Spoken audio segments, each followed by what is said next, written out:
Durut salam. Как вы поживаете? Не очень хорошо, ну хорошо. So, what do I think about Towel Gate and Khamzat grabbing the towel? First thing I think is weight cuts are fucking bogus. By weight cuts, you are already cheating. You are artificially getting down to a weight when you don't weigh that, just to artificially get back to a bigger weight to go fight somebody. They're dangerous and they don't do anything other than hurt lives. So do I think that you need to cut down when you're preparing for a major fight? If this is something that you're doing 3 times a year or once a year, yeah, cut some weight. Sure. Cardio.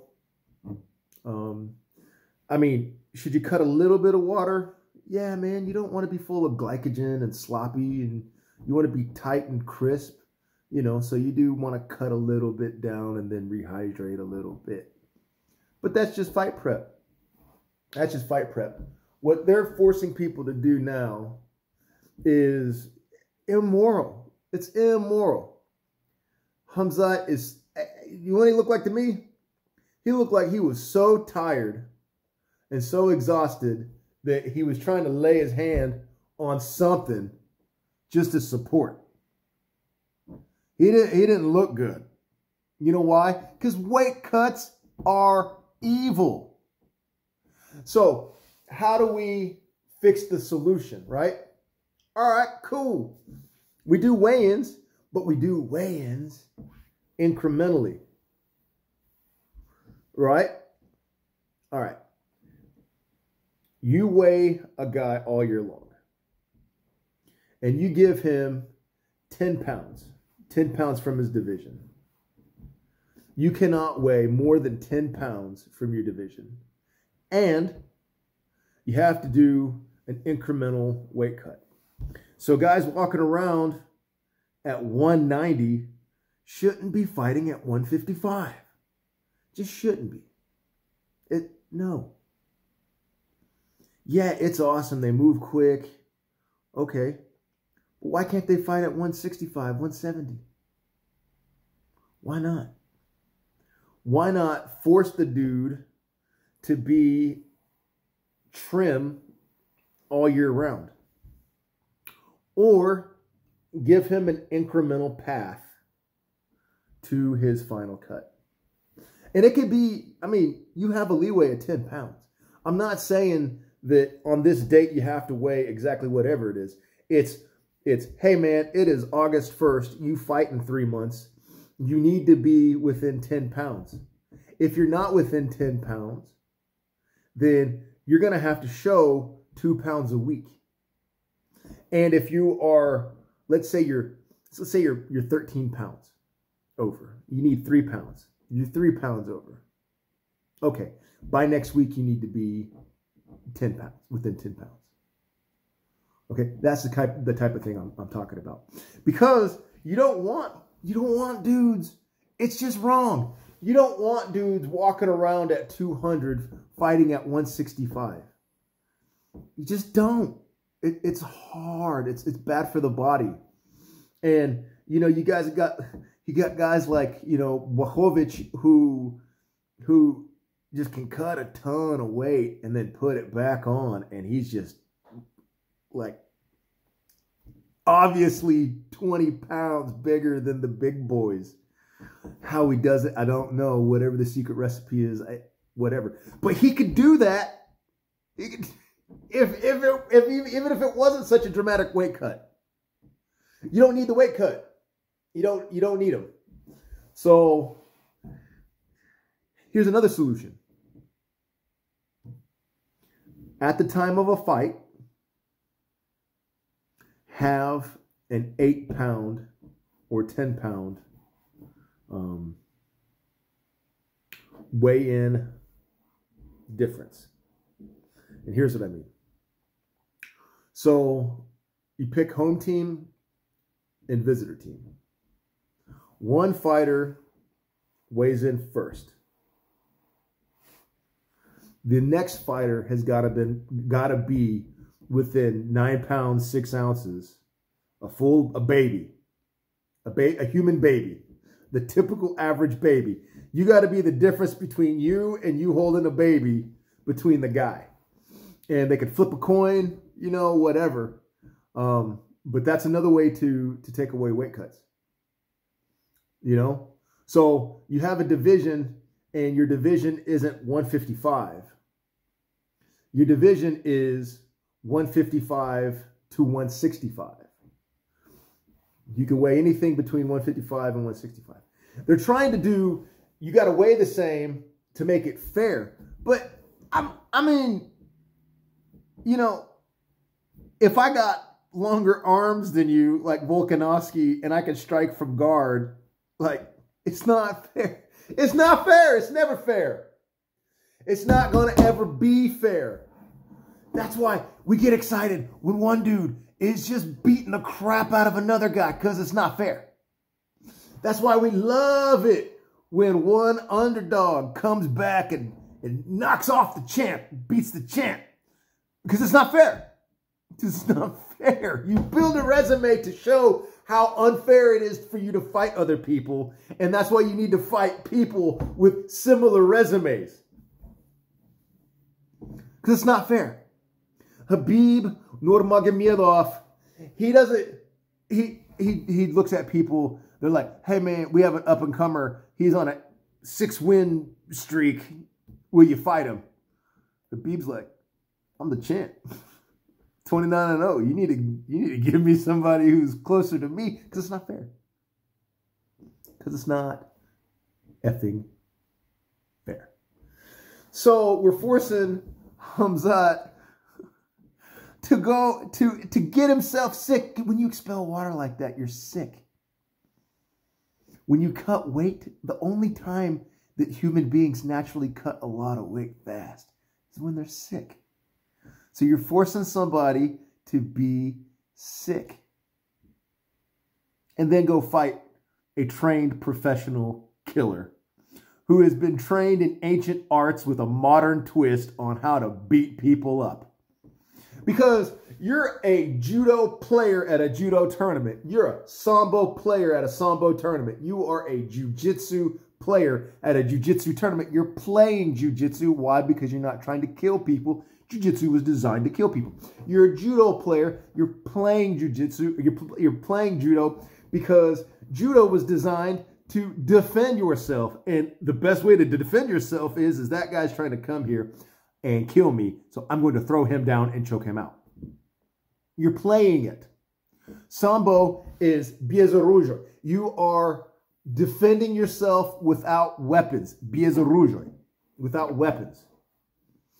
So when you go to a tournament, you're playing Sambo, because real Sambo is, hey, we either are invading this country and let's kill them, and I obviously don't want him to hurt me, so I'm going to use my Sambo.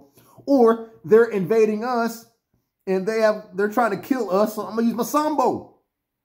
So we're just playing. Now, when we get to Pancration or the UFC or something where a Temiwaza is back in, striking arts are back in, you're kind of not playing as much anymore. But you're still playing because there's rules and you're not trying to kill him. So if we're just playing, can we play nice and not get people sick? Can we play? I mean, we're taking out the up kicks. Why? Kill people. We're putting on gloves. Why? Because we don't want to break our hands and we don't want to kill people. All right. We're doing all these rules so that we can play combat. So why not take out the weight cut?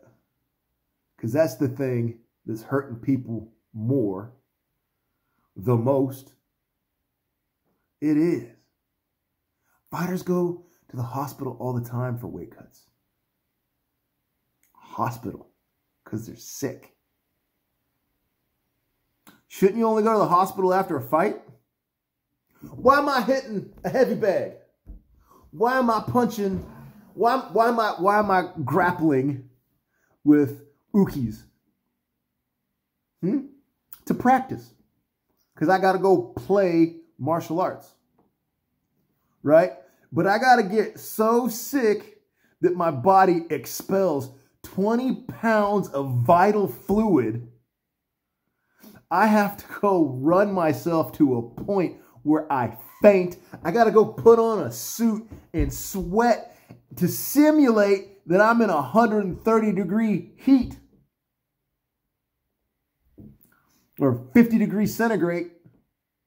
I have to go and simulate the harshest conditions on the planet to a point where I am not hydrated, just under my body shutting down, my kidneys and liver shutting down, just to go play combat. Could we please take away the thing that's getting people sick? Why is it important and imperative to make people sick before they got to go fight somebody?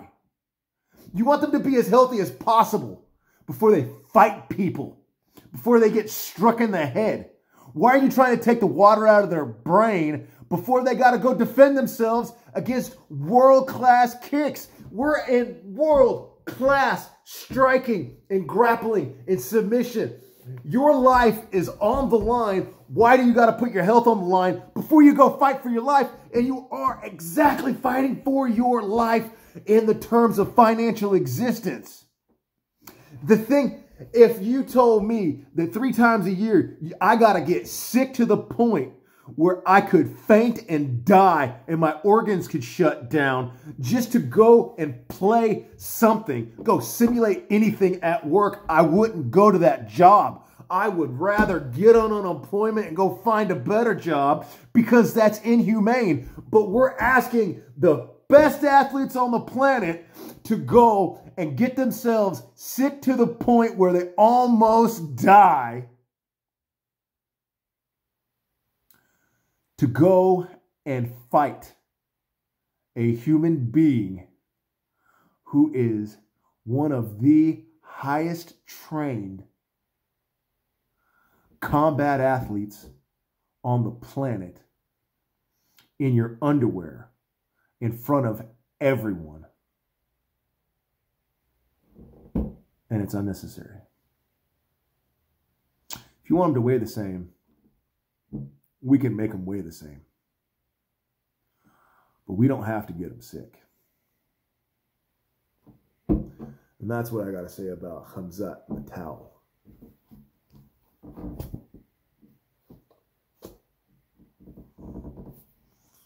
Fek nadare. Weight cuts are bad. And you're telling me that a guy who's just been sick for a whole year has got to go put his body through that?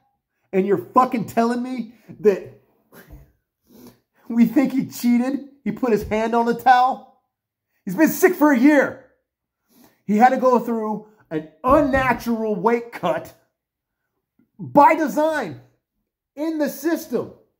It's not just him. Every time a fighter fights, he's got to go through this god-awful weight cut, because if he doesn't, he's going to have someone that outweighs him by 30 pounds in the system that's designed to make you weigh the same. It's a bad system. Fek nadare. It is a bad system. And then you're going to fucking tell me, oh man, he was grabbing the towel. He was trying to stand up because he's been sick for a year and you just made him go sick. And then have to go fight a world-class athlete who's going to throw kicks at his head. You should be ashamed of yourself. You should be ashamed of yourself. This is how it's going. Now, I'm going to go play judo. And you know what I'm going to do? I'm going to drink a hydrating thing. I'm going to get as hydrated and as jacked up on a little bit of caffeine as I can so I can go play judo. This man's actually got people trying to kick him and hit him in the head. And you're making him sick. For the right to go do that in his underwear in front of everybody. Khoda. Khoda Hafiz. Khoda Hafiz.